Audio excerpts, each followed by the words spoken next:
don't like cricket will start to. This is Three Reds Kumar.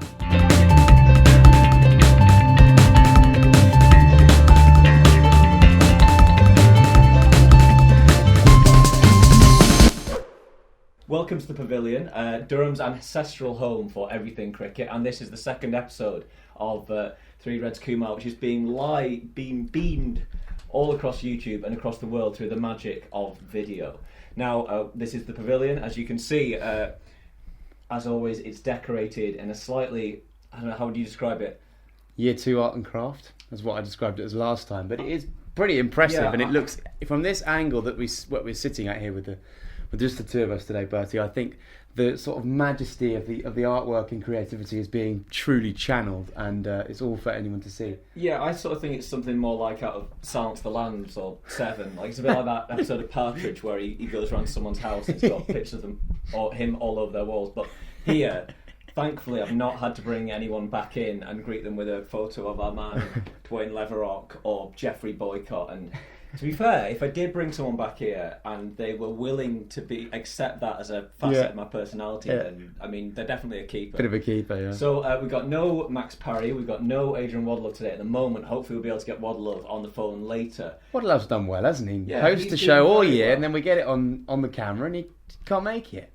I mean, I don't really blame him. Don't blame the lad. Definitely face for radio. Yeah. Anyway, we've got a lot to digest, so there's only really one place to start with it, really, isn't there? 17-6 from Eoin Morgan. England winning an easy game that they should be winning, but doing it in style. Yeah, there's well, you've got to win every game. Well, you actually have to win every game. That's the silly thing to start off with. But I mean, in terms of a game, Afghanistan, we know that they do pose a threat. They have obviously an improving side, but it's one that England would be expected to absolutely dominate. And there's dominance, and then that was something else. I mean, 400 only just about escaped in this tournament for the first time, but only by a matter of runs. Just an exceptional display. Just watching some of the highlights, it's just incredible hitting and timing, and the strength of Eoin Morgan's game all around the ground is just all there for anyone to see, and it's great to see him coming into form as well. Well, yeah, I was watching the whole first innings on the TVs down in the Collingwood JCR, and then went up to get my food, and that was only at the point when Morgan really started to hit on. I had TMS in my ear, and it was like 6 dot. Yeah. 6 4 dot. Stick cricket, right? Oh yeah, basically. Yeah. And what's almost more amazing about it than anything else is that this isn't a Trent Bridge where you've got 60-yard boundaries on the offside or onside every so often. You're looking at 80 yards at least, nearly around the whole ground. I mean, it's absolutely boggling, really. Yeah. I'm just looking at the scorecard here. I've got it on my iPad here. To score that many runs and to do it with a strike rate here of 208. I mean, it's an anchor in innings in a way like that. It gets to a stage where we haven't quite seen it in the same way. I mean, it's slogging, but it's almost it's just in such a way that it's controlled, and he just looks in imperious form, as do other aspects of the England middle order, which I'm sure we'll touch on in a second. A little bit like about a week ago, we were started talking about England against Bangladesh and how everyone was doing their jobs again for once. And the openers were going in, putting in a solid base, then Butler would come in and knock 60 off about 30. Sure. They seem like that again, but on steroids in a way. You've got Bairstow getting 90, Root getting 88, and then seemingly out of nowhere, and Australia have done it again today. We're filming on the Tuesday. They did it again today against Bangladesh. Solid spot, and then players coming in and basically going for around. I think England were going at 14 and over for the last 10 overs. It was about 143 for the final 10 overs, and then when you have that weird sort of story of the game, like the phases, who wins the phases. It's a real sort of formula which England seem to be really nailing down. They're doing it at the right time. Yeah, strategy in a one-day innings is really important in terms of.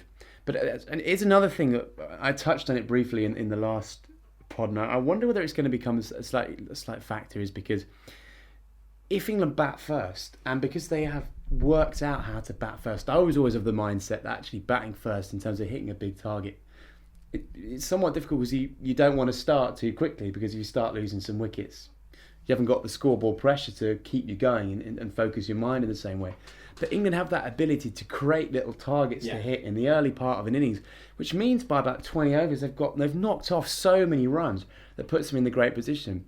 the only game that obviously that they've chased in, that they gave away too many runs early on and they weren't able to pull that in. But the second that they go out and bat and you put 397 on the board, there's no one's going to beat that. It's just I do maintain that nobody's going to really knock off 360 plus chasing. I mean, I think maybe 340 at some point in this tournament may be taken, but 340, 350, but past that, over 7 runs and over, I think is just too much for any team. Doesn't matter how good your batting lineup is. And as well as we've been saying, like England's batting lineup goes so deep. We saw Wilkes come in and hit 40 the other day when was required. Yeah, but absolutely.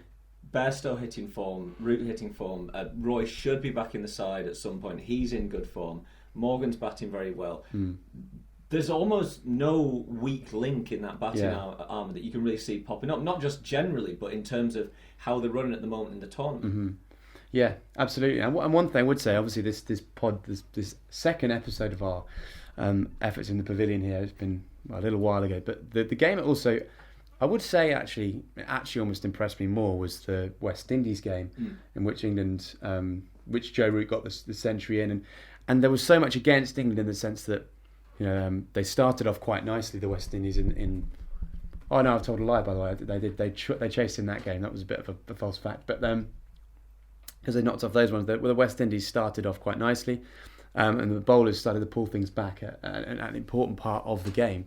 But what impressed me so much is obviously Jason Roy got injured in that innings, as did Eoin Morgan, and they had to come out with a completely different batting lineup. And Joe Root opened with Johnny Bairstow, and Chris Woakes, as you said, he came in at number 3.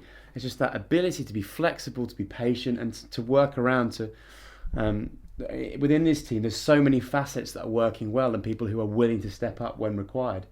They become and more an impressive force. And my nerves about England being unseated by someone and becoming increasingly sort of diminished as the tournament going on. It's a weird one from my point of view, because I almost think that the batting's doing bits. It's doing absolutely everything you want it to be doing. Yeah. But Although sort of certain bowlers have had good spells, Woakes and Wood haven't been too bad. Archer's been really, really good. Rashid's been a little bit twitchy at times, you'd say, in the tournament. Ali's not done too much, even if he has taken a couple of wickets a couple of times. One thing I'm not really sure about is, okay, this is really nitpicking, but England play Afghanistan and put an enormous total on the board, but Afghanistan still managed to get up a decent total on the board, and there's not really been an occasion where, and there might have been one occasion where England have properly almost skittled out a side in a amount that you almost wouldn't expect them to do. But my one thing with England is that you look at India. South Africa game, do you think? Or the South Africa game, and I thought the West Indies were okay. But they're not really skittling outside. I know they're winning by 100 runs or so, but I almost think that when they come to play, they've not played Australia yet, they've not played India, they've not played New Zealand yet. And we'll come on to the Indian bowling attack in a little bit when we talk about India-Pakistan. Sure.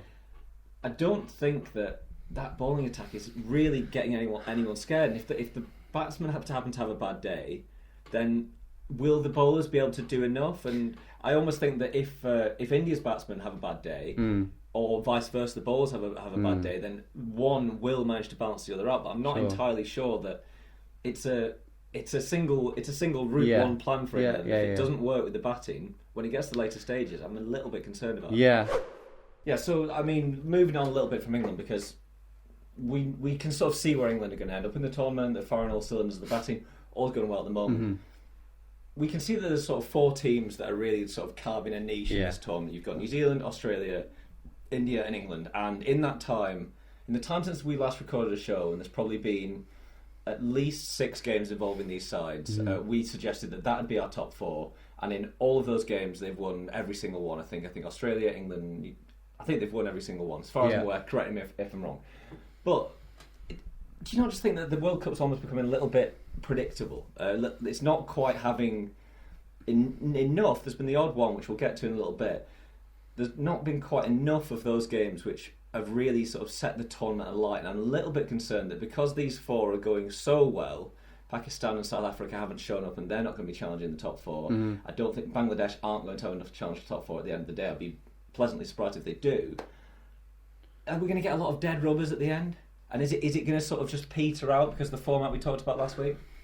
So sure. So I think probably the format and the way it was changed is, as a league system, is set up for things to be quite close at the end, for it really to have sort of, well, I think actually it's almost a victim of the kind of the strength of four really good teams. You've got four really, really good teams who actually are firing on all cylinders.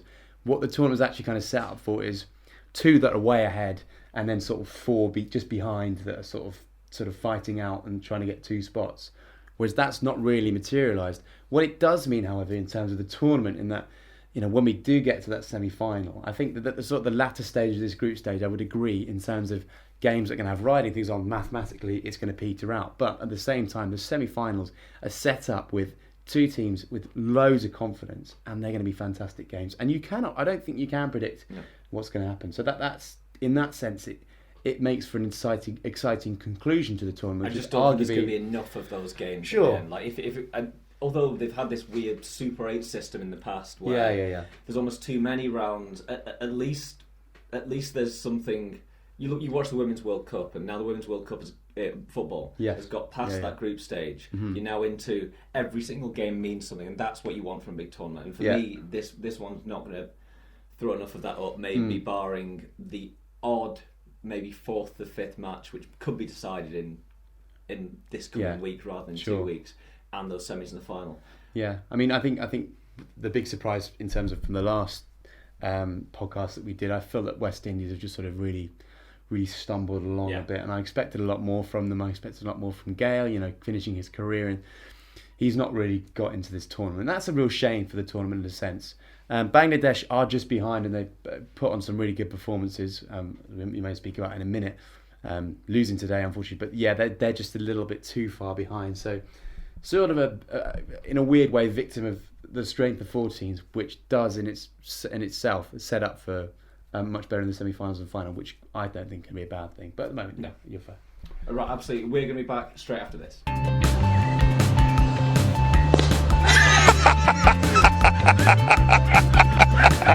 Oh dear. This is the biggest game on the planet. This is the biggest game, the biggest sporting event probably within 3 months around at any point. The final, if it's England against Australia, will pale in significance against a group game between Pakistan and India at Old Trafford. Now, we've been talking about the odd little bits of lulls that the tournament have had, but this is the excitement that we've been wanting, isn't it? It's such a fascinating sort of shift between sort of the focus of what is important. A lot of people in England think, the Football World Cup's the biggest thing. If you're in India or Pakistan, this game is absolutely massive. 700,000 ticket applications for Old Trafford. The excitement around a game like this, the anticipation is so high. And yes, in India, in the end, slightly more, I don't know, not quite as competitive as I would have liked. The competition we wanted, was it? But again, India at the top of the order, setting the tone. Rohit getting that 140, which makes them, again, I was just saying to you before off air, that although David Warner has scored a century today, in terms of two openers that are looking the strongest, I think it's England versus India in terms of who's the best there. I think they're looking really, really strong, and to be scoring so many centuries, to be getting in that such good nick, brilliantly anchored, as you say. Rohit Sharma getting that 140, and we spoke about last week the fact that if India can get a decent total on the board, they know that their bowlers will be able to do a lot. And we saw that again, 336 for 5. In the interval, I think Sarfraz was saying that it can maybe perhaps a little bit above where they wanted them to be, but they thought it was a winnable game, which you're obviously going to say in a mid-match interview. 336 against the Indian bowling line, I thought what was so impressive, and I was saying this to Sat during the game itself, and that India have this just ability just to ratchet up the tension that Pakistan knew that they needed about 6.8 and over for the duration of the innings, but India's bowlers come in. It doesn't matter if Pakistan still have Babar Azam or Fakar or Imam Ul-Hakim, who they did get out early. If they're just making that run rate creep up and up and up and up, they could be 120 for 1, but 20 overs have gone. That's a big problem. And you saw that as soon as that run rate started to creep up, that I don't know if it's a mixture of nerves, a mixture of feeling that they need to get off the mark, or just like bloody good bowling, as we saw with that ripper from the spinner. But they can just so effectively control the pace of the game, and so effectively just wind them in until they might make a mistake and they get that wicket and then the game's completely gone. Yeah, and that's the mark. I mean, absolutely, totally agree with that. And that's potentially coming back to England, one of the potential differences in the relative strength of the two bowling attacks. Managing that chase in terms of, holding the run rate at a certain time, but not going for your wickets too hard, but then knowing once the wickets do come, that completely takes it apart. And I'm just looking down here, they just around 130 it just completely fell apart. That's just short of that. It's really important that if you get wickets in clusters, 2 wickets in any game just often changes, and a run chase just falls apart in certain points. I mean, it's part of the beauty of cricket that I've tried to sell to some of my friends this week, saying, why would you ever sit and watch 5 days of cricket, 5 whole days, and it might end up in a draw? Yeah. And they were saying, well, baseball's just better because it's done quicker. And I was like, well, baseball is better. You're all idiots. Go away. Oh, but one of the things for me with cricket is the way the game can ebb and flow, and that. Pakistan, okay, they were always on the back foot and they were going to need a big bash at the end, maybe 9-10 over to get up to that total, but Pakistan suddenly seems to start to get into it. I get texts off my Indian friends saying, right, I'm a little bit nervous now, there's that base there, but as soon as 2 wickets go, game completely goes the other way. And it happens the same in Test cricket, that you have whole sessions that go with one side and then lose a few wickets, or you really motor along in one, and it completely changes. But a little bit of a shame that Pakistan couldn't quite get back into it at the end from a neutral perspective. And also, from a neutral perspective, you don't want India winning every single game between those two sides. And I think if we're looking at sides that sort of want to be pushing for top 4, Pakistan are gleefully unpredictable, and everyone's talked about this an awful lot, and they won the Champions Trophy. But you want them to be in the business end of the competition, or at least pushing towards the business end. Otherwise you've got that nailed on top 4 again. But I think importantly about that game, you listen on the radio and there's just an enormous amount of noise coming from it. The atmosphere at those games is just incredible, isn't it? Yeah, no, absolutely. It's the kind of it's probably closer to kind of the kind of animosity between the two teams. The passion for your own side is exceptional, and that's certainly something that comes across. It's why this game means so much. But yeah, as you say, I think Pakistan, to me anyway, having done so well to beat England, so unexpected to many, and that's the only one they've won. That's the only one, and they've just really not kicked on. I mean, at that time there were pundits coming out saying if England play 70% of their ability, then they'll beat Pakistan easily, and Pakistan came out. That would have given them a huge sense of confidence, and they've not capitalised on that remotely. That's a real batting collapse in the middle of the order there. So the Pakistani fans have not really been given the sort of their hope have not been their ambitions and hopes have not been rewarded after that victory against England anyway. No, they've not built any sort of platform, but the game itself, like you see, I really like it when they play. So when they play these Pakistan-India matches, I think Kohli was saying is that it might as well be a home World Cup for India, and it might as well be a home World Cup for Pakistan, it might as well be a home World Cup for Bangladesh. You've got 40% of the teams that are going to be as well supported in the grounds as they would be on the subcontinent. And I love that, by the way. And that's one of the best parts of this tournament here in our country. And when they play the matches in Nottingham, in London, in Birmingham, in Manchester, you know that the Indians, Bangladesh and Pakistan, they're just going to absolutely fill it. Now, we saw England play Afghanistan 2 days later at Old Trafford. Yeah.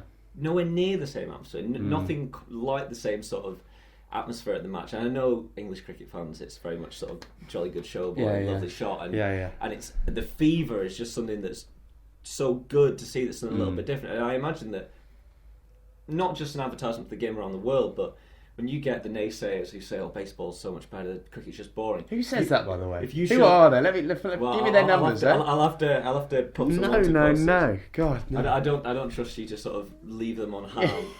But if you show them that game, it shows that there's a real passion that perhaps you can only see in football and a very few sports. But you look at 1 billion people following that game. And it's fantastic. What baseball game have you ever seen? I mean, I've been to baseball games. I think it's fun, but it's fun in a kind of way like, you enjoy sort of... I enjoy as much as watching my brother play under-9s football and stuff. It's just sort of, there's no... Like, the fans can sit next to each other and it's fine, but there's no real emotion in it. There's no passion in it. I'm not a big baseball hater. No. I'd like to put it out there. No, it's not in the same league. It's numbing. It's mindless. Day after day after day playing the same game. That was a one-off fixture in a World Cup. So much anticipation. I can't do anything for you, I'm afraid. I can only do that. But I think that game, in terms of the emotion that it elicits, is just demonstrating of everything that's great about this World Cup. On the subject of the subcontinent, the real joyful pack of the World Cup so far, Bangladesh, the only one that are really challenging that top four. Huge win against West Indies, decent showing against Australia. They're a real joy to watch, aren't they? Yeah, no, absolutely. I think they've really crystallised it. We were talking about before the fact that you've got the top four teams and they've really taken control of this game. In the vacuum by the kind of demise of Sri Lanka and South Africa, Bangladesh have really stepped up in this tournament, and it's their strength and depth. I think that's not. I don't know whether surprising. Maybe surprise is a slightly prejudicial word in the way that they're thinking in a way that kind of diminishes the quality of this team. Their depth has been exceptional. Mushfiqur Rahim got a century today in this game, which they did lose against Australia, but then looking back to that game against the West Indies, as you say, really impressive and beautifully paced innings from Shakib Hassan, who I don't think there can be anyone in any doubt that he's firmly sort of reaffirmed his credentials as the best all-rounder in the world. And that their cohesion as a team is really nice to see. I mean, I do enjoy watching them play now. I mean, West Indies post 321 on the board, and then which is a good total. Which is a very good total. I don't quite know what the wicket was like at Taunton, but either way, it's a good total against a side which isn't one of the world's best in the top echelons of world cricket. Probably not the biggest ground you'll play on, but even still. Chase down 322, 41.3 overs. Shakib got a strike rate of about 125 for a century. Genuinely, one of the few really, really exciting matches I'd say we've had in this whole tournament. Yeah, no, I would agree with you on that. But I always find like a strike rate, as you say, that Shakib had in that kind of innings. I think with 125, just around that kind of level. I almost find them. We talked about Morgan and the fact he had a plus 200 strike rate, and yes, he was smashing it over the ground. But to be able, the thing about Shakib, he does so well is he can change his pace where necessary, and in the middle overs of an innings, which I think where, thinking about Sri Lanka the other day against Australia, they really struggled in the middle overs, losing wickets once they got their openers out. Bangladesh are doing that better than South Africa and other teams, just keeping that strike rate going and chasing down a total of 320. It becomes far less difficult if you start, getting a run of ball, because you leave yourself. Maybe you've got to get a boundary each over in the last 10, and that's completely doable. Well, there's so few players in world cricket. I'd argue that Root is one of them. Yes. Maybe Kohli's another. Maybe Williamson or Warner and Smith on their day, who can come in. They can bat at 5 and over. They can bat at 6 and over, depending on the situation that the game requires. But we talked about England and the different roles that they had in the side. In the openers set a solid base. I mean, Roy and Bairstow can hammer their way through the overs if they want to, but in general with England, for example, each batsman tends to have his own certain role, and they'll come in at a certain point in the game. They'll shuffle the order around if you need Butler to come in earlier, or you need Morgan to come in earlier, or Root will come in and he'll steady the ship if we've lost an early wicket at the openers. Shakib has to do all those roles. He can't just. He's not an opener, but he can't just be the one who goes in, lays solid base of 5 and over. He can't just be the one who comes in and hits the sixes. He's the one who has to come in at 3 and potentially bat for 40 odd overs, in which he has to convert his run rate from just under less than a run a ball to suddenly 9 or 10 and over. I think that's what's so impressive, in that Bangladesh have very few players that they really rely on, and their whole team, far less than you would have said maybe 5 years ago. I think, and their whole team revolves around whether or not those players put in those performances, and Shakib's just been, blowing the opposition out of the water, to be honest. Yeah, no, he just doesn't give his wicket away. They haven't really been able to deal with him. And looking forward for Bangladesh, their next game's against Afghanistan. You'd fancy them in that one. And then down at Birmingham is against India at Edgbaston, which I think will be talking about good atmospheres. I think that'll be a great atmosphere before finishing off the tournament against Pakistan. And Pakistan, you could quite easily say that Bangladesh could beat them. So 3 more games, and you kind of fancy them to win 2 more. And if they do come out of this World Cup as the 5th team in this group stage, you look at the size that they're ahead of. Sri Lanka, West Indies and South Africa are the 6, 7, 8, and then I'm missing one more. Pakistan. Clearly they're going to be better than Afghanistan, but if you're ahead of all 4 of those, being best of the rest, that's quite some claim. Especially when 3 of those sides in that top 4, Australia, India, and England, have so much control of the wealth in the game that it's seriously impressive. Yeah, no, absolutely. I think it's almost a bit of a sort of paradigm shift, if you like, in the way that we kind of view the world of cricket. With some kind of former powerhouses, you would say, just really not stepping up to the plate. I think Sri Lanka themselves, well, they actually, my parents were actually at the game at the Oval at the weekend, but just seeing their middle order batting collapse against that Australia side was it's kind of a shame in comparison to the days when Sangakkara and Jai Wardner would just dominate the middle overs, and they just had that ability. They're far from that side that they were even a couple of World Cups ago. So Bangladesh with a real claim to that.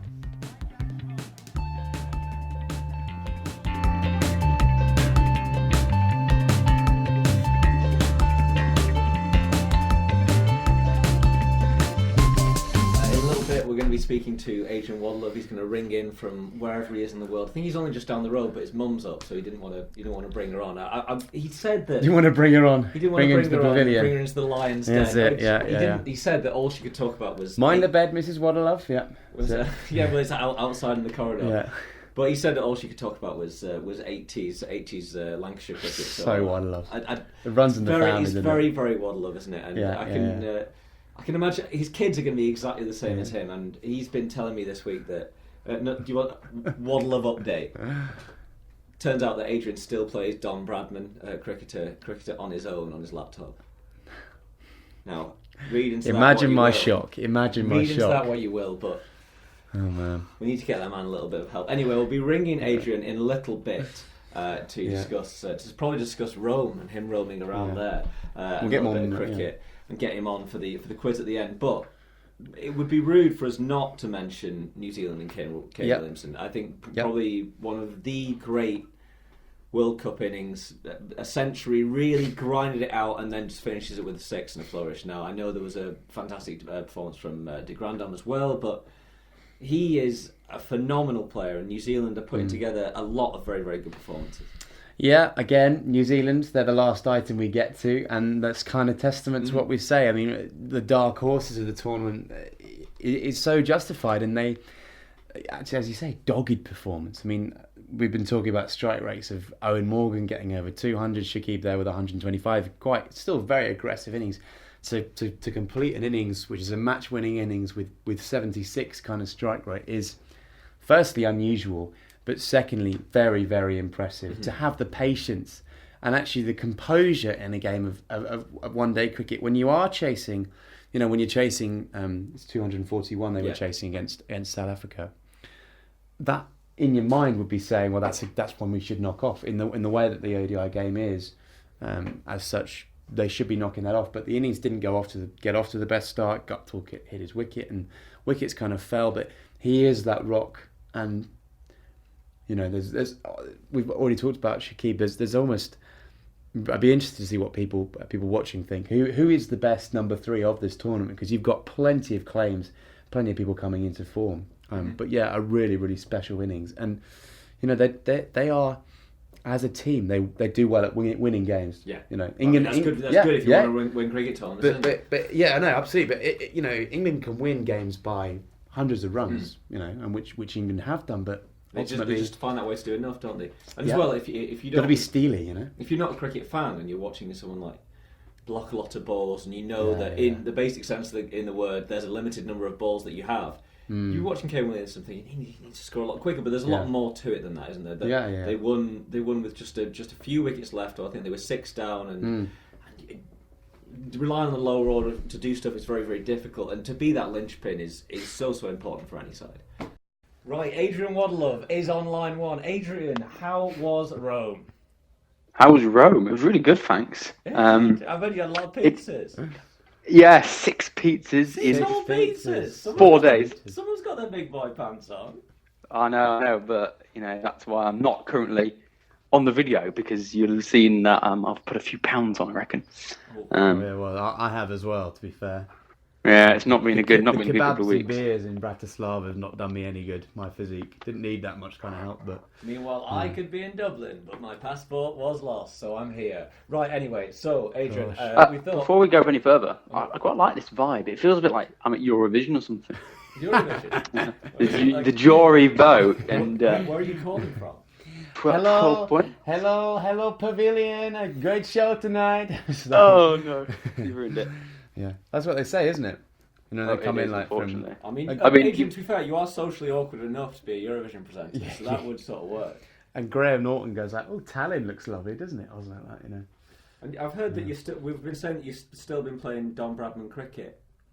Yeah, that's correct. I love a bit of Don Bradman cricket. When you're out of form with the bat in real life, you just need to go and play a bit of Don Bradman cricket. Go and smash 400, and life gets better again.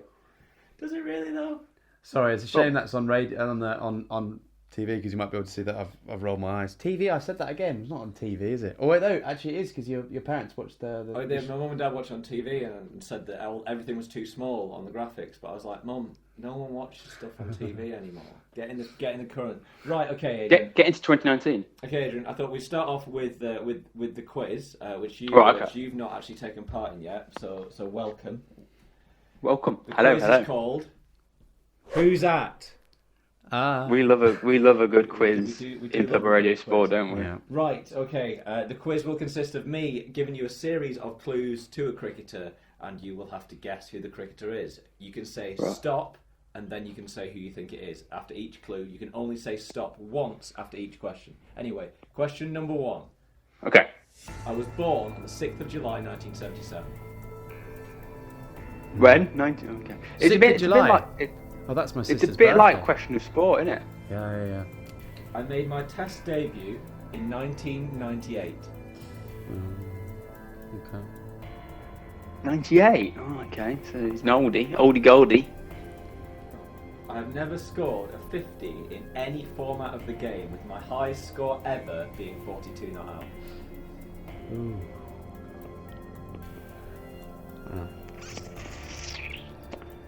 We get all the noises through, don't we? You can hear. You can see the cogs working, and you can't even see me. So. Highest score is 42. Okay, give me I need nationality before I have a go. I was born in Cape Province, South Africa. Okay. Does that help? No, not really. I'm gonna go. No, I'm not. Am I? We need 42 is low. I've got 3 or 4 people in mind. Okay. Yeah. I have played for both Kent and Warwickshire. I'm rubbish at this. Stop. Go on. Imran Tahir. Incorrect. Oh! Actually, no, you said he was born in 1977. 77. Yes, he's not 40. 42. Ed, do you want to go? Do I want to go? No, I want one more before I go. Warwickshire and Kent as well. Okay. I should really know. This is Kent. right down your street, Chambers, mate. I Yeah. have bowled more than 20,000 balls in tests. That's a lot of balls. It's like a ball pit. Oh. Yeah, that's a hell of a lot. That's about the same number as Jimmy Anderson. It's not, stop, it's not Intini, is it? Or something like that? Ed Chambers. Yeah.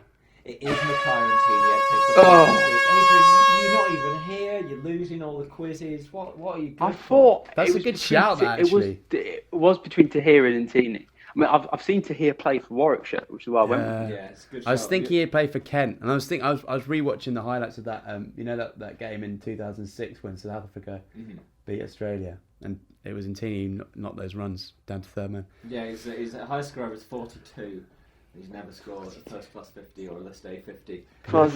My nickname is the Ndingi Express. In 2003, I became the first South African to take 10 wickets at Lords, and I've played 101 Test matches, taking 390 wickets.